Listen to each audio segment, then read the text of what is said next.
Alhamdulillahirabbil alamin, wassalatu wassalamu ala asrafil anbiya'i wal mursalin Muhammadin wa ala alihi washabihi ajma'in, amma ba'du. Nah, kita lanjutkan kembali materi kita.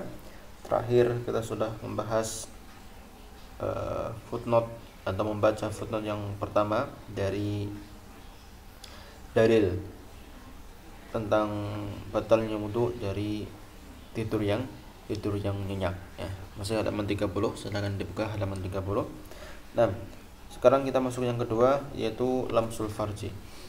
Nah, dalilnya adalah sabda Nabi sallallahu alaihi wasallam, man massad dzakarahu falyatawadda ya. Barang siapa yang menyentuh farjunya, maka dia harus wajib berwudu ya. Sama saja menyentuh dengan bagian tangan yang dalam atau bagian yang luar. Nah, ini menyentuh dengan langsung. Kalau ada yang menghalangi, misalnya kain atau selainnya, maka ini tidak membatalkan wudu. Kemudian yang ketiga adalah makan dari daging unta. Nah, Jabir bin Samurah anna rajulan sa'ala Rasulullah sallallahu alaihi wasallam atawadda min luhumil ghanam ya, in syi'ta fatawadda wa in syi'ta falatawadda. Nah, yang pertama, seorang bertanya kepada Nabi sallallahu alaihi wasallam, apakah aku wajib berwudu ketika selesai makan daging kambing? Kata Nabi, enggak. Kalau engkau mau berwudu silahkan, kalau tidak maka tidak mengapa. Itu tidak membatalkan wudu. Kemudian yang berikutnya, laki-laki ini berkata lagi, atawaddu min luhumil ibil, apakah aku harus berwudu dari makan daging unta? Na'am, fatawaddu min luhumil ibil. Kata beliau sallallahu alaihi wasallam, ya, engkau harus berwudu dari makan daging unta, dan seterusnya. Nah, kemudian kita lanjutkan dalil yang berikutnya, masih tentang bab awaqatul wudu, halaman 31. Qala ta'ala aula mastumun nisa ya. Kita fokus ke kata al-lams. Ikhtalafa al-mufassirun fi ma'na qawlihi aula mastumun nisa. Nah, para ulama ahli tafsir mereka berbeda pendapat tentang makna al-lamsu di sini. Apakah maknanya al-jima atau maknanya hanya al-lamsu bil yad ya.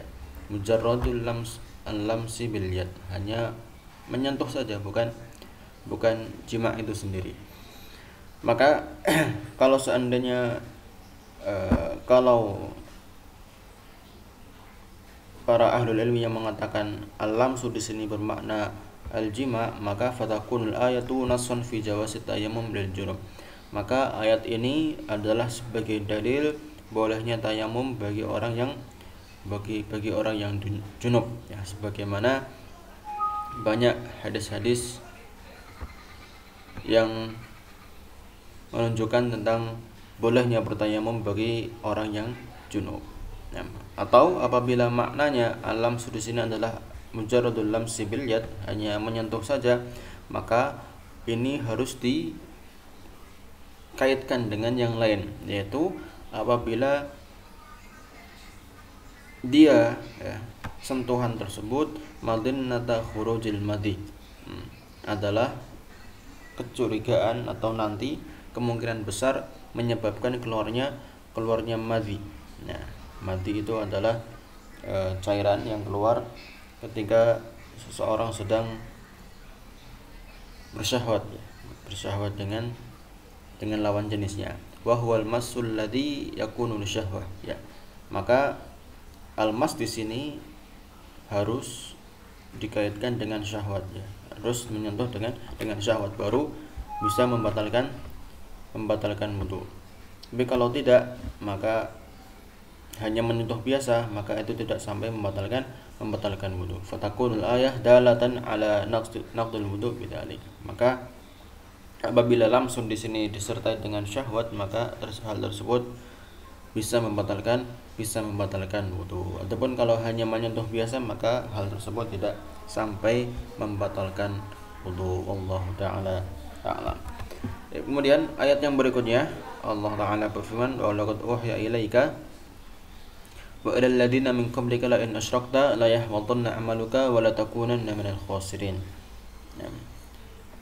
Syekh Sa'di mengatakan la in asyrakta la yahbatanna 'amaluka. Hada mufrad mudhaf ya. Di sini kita fokus ke amal.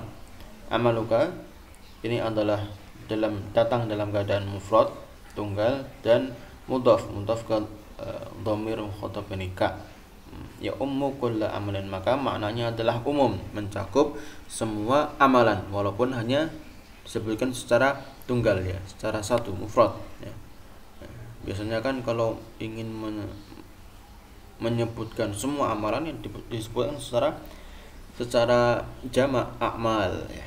Tapi kan karena ini adalah mudhaf ya, mufrad mudhaf, maka maksudnya di sini adalah disebutkan secara umum ya, untuk semua amalan. Fa fi nubuwatin jami'ul anbiya, dan juga dalam nabi di sini kan disebutkan secara mufrad juga. Maka mencakup jami'ul anbiya, semua nabi. Jadi kalau tidak hanya Nabi Muhammad saja, tapi semua nabi. Jadi semua amalan nabi semuanya, maka amalan mereka akan batal apabila mereka melakukan syirik kepada Allah Subhanahu wa taala. Wa anna syirka muhbitun li jami'il amal. Dan bahwasanya syirik itu menghapus semua amalan. Kama qala ta'ala fi surat Al-An'am lamma adada katsiran min anbiya'ihi wa rusulihi dzalika hudullah yahdi bihi man yasha min ibadihi walau asyraku lahabita anhum ma kanu ya'malun. Ya, kalau seandainya mereka berbuat syirik, maka niscaya amalan yang mereka telah lakukan akan sirna. Wala takunanna minal khasirin. Jadi engkau akan menjadi orang-orang yang merugi dalam masalah agama, akhirat, dan semuanya. Bisyirki tuhbitul amal wa yastahiqul iqab bin nakal. Nah, dan dengan syirik amalan akan hilang, akan sirna, dan orang tersebut berhak untuk mendapatkan hukuman dan juga siksaan, iqab dan wan nakal. Lihat di fotonya, ini ada nomor 3 ya. Ini perkataan penyusun kitab ini, bukan Syekh Sa'di.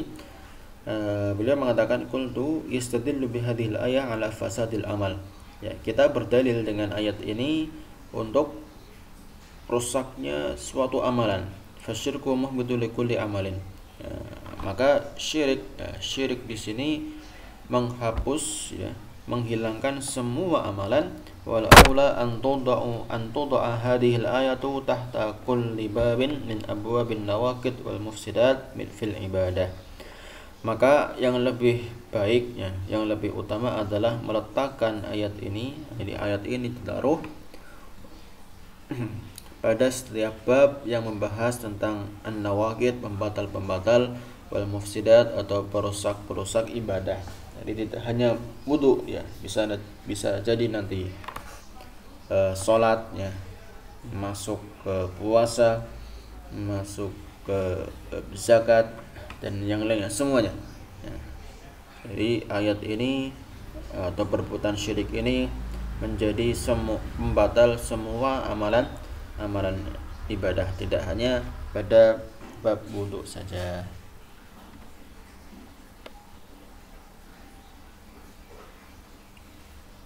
Nah,